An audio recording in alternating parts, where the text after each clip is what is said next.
حضرت ابن عباس رضی اللہ تعالیٰ عنہ نے کہا کہ رسول اللہ صلی اللہ علیہ وسلم نے فرمایا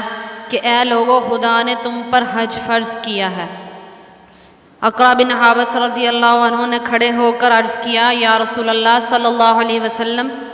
کیا ہر سال حج فرض ہے؟ تو آپ صلی اللہ علیہ وسلم نے فرمایا، اگر میں ہاں کر دوں تو ہر سال حج فرض ہو جائے گا، اور اگر ہر سال فرض ہو جائے تو تم اسے ادا کرنے کی طاقت نہیں رکھتے، اس لیے حج پوری زندگی میں صرف ایک مرتبہ فرض ہے، اور جو شخص اس سے زیادہ کرے وہ نفل ہے۔ تو معلوم ہوا کہ حضور صلی اللہ علیہ وسلم احکام شریعہ پر اختیار کلی رکھتے ہیں کہ اگر چاہتے تو ہر سال حج کرنا فرض فرما دیتے، لیکن انہوں نے امت کی آسانی کے لیے حج ایک ہی فرض کیا۔ تو حضرت ابن عباس رضی اللہ تعالیٰ عنہ نے کہا کہ رسول اللہ صلی اللہ علیہ وسلم نے فرمایا کہ جو شخص حج کا ارادہ کرے تو پھر جلد اس کو پورا کرے۔ حضرت ابن مسعود رضی اللہ تعالیٰ عنہ نے کہا کہ نبی صلی اللہ علیہ وسلم نے فرمایا کہ حج اور عمرے کو یک کے بعد دیگرے ادا کرو،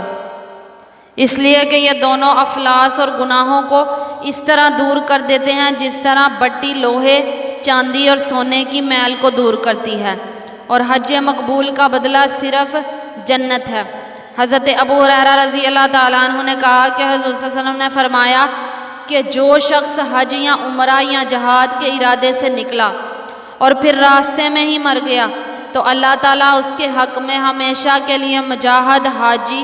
اور عمرہ کرنے والے کا ثواب لکھ دیتا ہے۔ تو معزز سامعین، حج اور عمرہ ادا کرنا کتنا بڑا ثواب ہے۔ اللہ ہم سب کو توفیق دے تو ہم حج بھی ادا کریں اور عمرہ بھی۔ اسی طرح کئی حدیثیں ہیں۔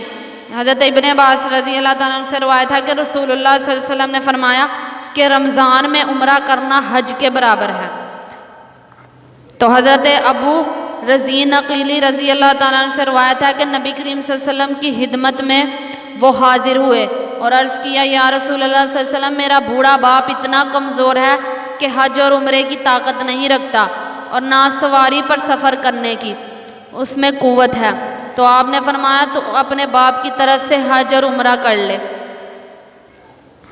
تو حضرت ابن عباس رضی اللہ تعالیٰ عنہ نے کہا کہ حضور نے فرمایا کہ عورت بغیر محرم کے ہرگز سفر نہ کرے، چاہے وہ حج ہی کا سفر کیوں نہ ہو، یعنی اپنے محرم کے ساتھ حج کرے تو بہت زیادہ ثواب ہے۔ حضرت ابن عمر رضی اللہ تعالیٰ عنہ سے روایت ہے کہ رسول اللہ صلی اللہ علیہ وسلم نے فرمایا کہ جو شخص میری قبر کی زیارت کرے اس کے لیے میری شفاعت واجب ہے۔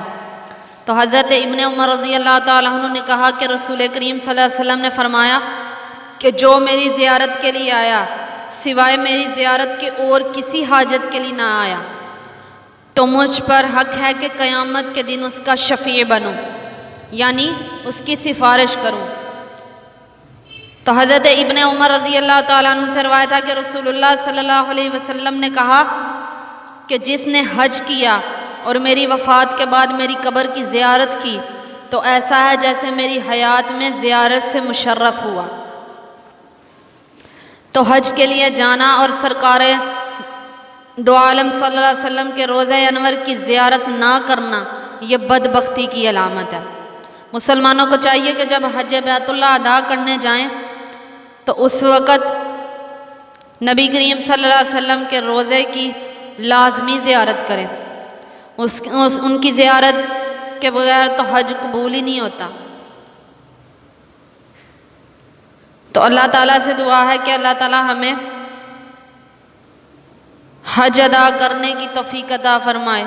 اور مدینہ پاک کی زیارت عطا فرمائے، آمین۔